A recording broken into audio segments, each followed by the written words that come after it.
Здравствуйте, мои уважаемые зрители. Hello my dear viewers, March 25th continues in our yard, and this material will be devoted to reports from the fronts. The main events are now taking place on the line from Kharkiv to Horlovka. According to new reports given by Igor Konashenkov, chief spokesman for the Ministry of Defense of the Russian Federation. By the way, I want to ask the guys who prepare these press releases for him, try not to talk nonsense.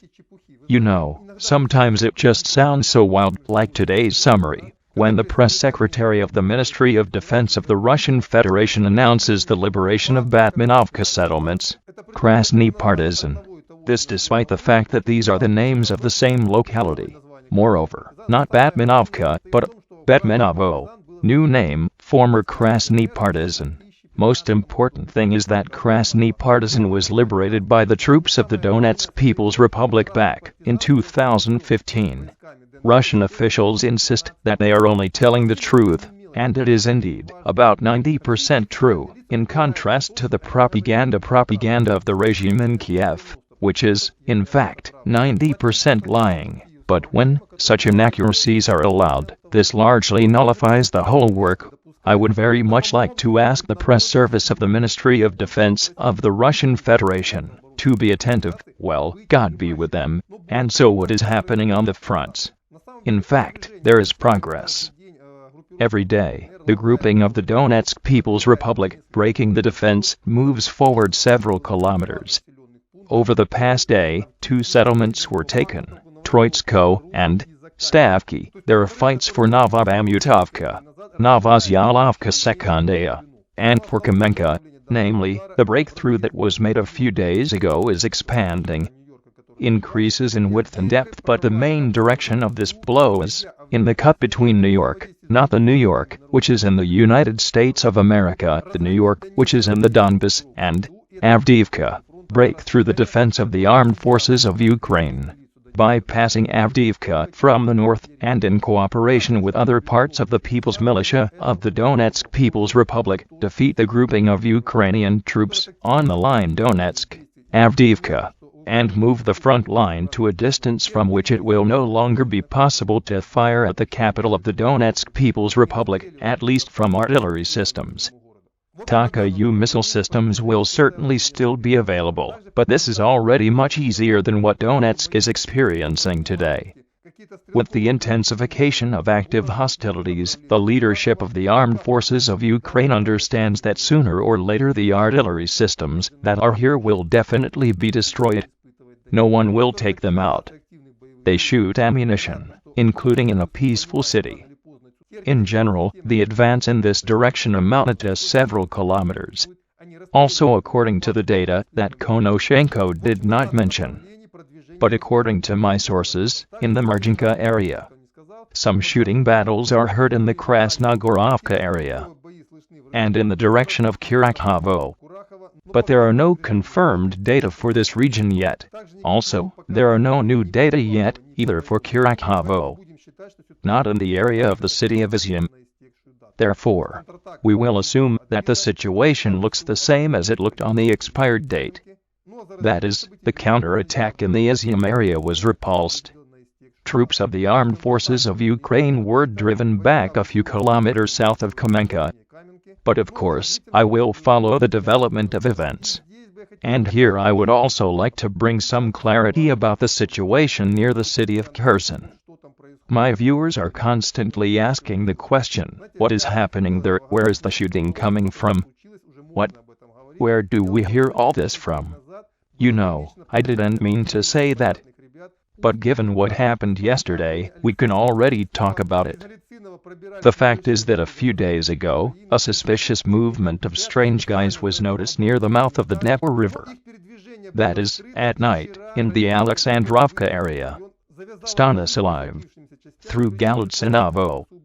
You make your way through small groups of Ukrainian servicemen, including technology. They hid in places specially equipped for this, but their movements were revealed. And yesterday, the Russian column, having entered this area, started fighting with the leaked units. Moreover, the situation for the armed forces of Ukraine was quite difficult. It is for this reason, yesterday through Nikolaev, the column passed in the same direction, obviously to help those guys who found themselves in a very unenviable position in Stanislav, that is, there. The Russian troops are trying to clean up these few villages from the enemy units that have accumulated there over the past few days. As I understand it, this is the surprise that Governor Kim was preparing for the liberation, from his point of view, of the city of Kherson. As soon as the fighting in this area is over, I will try to find out the result. Here is the situation in the city of Kherson. I want to reassure the residents of Kherson. So far, there is no serious danger in your direction, although those units that were transferred here are those units of the Nikolaev garrison that suffered a significant defeat, so to speak. These are units, it seems, of the 28th Mechanized Brigade. And here with them there, yesterday, throughout the day, the Russian troops dealt with. And so, with this area it is clear. What do we have under the city of Kiev? Under Kiev, such bravura and notes, which yesterday were in all Ukrainian publics, have disappeared somewhere. Well, after the report made by Alexander Kost, no one is talking about the encirclement of the Russian army in the triangle, Bucha, Irpin, Gostomel, and the General Staff of the Armed Forces of Ukraine apparently does not read victorious reports, reported that the troops are preparing to repel a new impending attack by Russian troops. Moreover, the fact that what is happening in recent days does not particularly add optimism to the country's leadership is evidenced by the fact that yesterday, Verkhovna Rada Ukraine, at the suggestion of the government of Ukraine, allowed the government of Ukraine to leave the territory of the city of Kiev. Until yesterday, the government had to be in Kiev. Since yesterday, he is now allowed to be in any city in Ukraine. This best of all shows the real state of affairs in the capital, and how one should treat those victorious fake reports that should support the morale of the soldiers of the armed forces of Ukraine so that they fight to the end, believing in your final victory, while being essentially in a catastrophic situation. Also today, by popular demand of my respected viewers, especially from the city of Kharkiv, I want to tell you what is happening in the city of Kharkiv. So far, no major movements in the area of the city of Kharkiv, troop movements, except for periodic clashes in the Dragach area, and Malaya Rogan no. Yes, shelling is going on at the identified points of the armed forces of Ukraine in the city area. But this, as they say, I will not write here every day about the fact that they hit this point, then they hit this point. Simply because that I just physically have enough time to describe everything. It is for this reason that I in Kharkiv so far, I do not include in combat reports. The only thing, my dear viewers, I can say is this. Yesterday, one person conducted his investigation. There was a blow to some line of people. It was delivered from a wandering mortar and a small caliber. That is, in Kharkiv, these same wandering mortars are also working, and therefore I would advise the residents of the city to be very, very careful. And here I want to comment on the shelling of Russian territory, namely Belgorodskaya Oblast, by the armed forces of Ukraine. Ask, Yuri, you say that they were driven back there, but they are shooting. Attacks were made, primarily by very long-range systems. Taka-U missiles were fired at the area of the city of Belgorod, with a firing range of 120 kilometers, and these blows can be carried from a significant part of the territory of the Kharkiv region. And the last blows in the Zhuravlyivka area, applied by Smerch systems, with a firing range of up to 70 kilometers.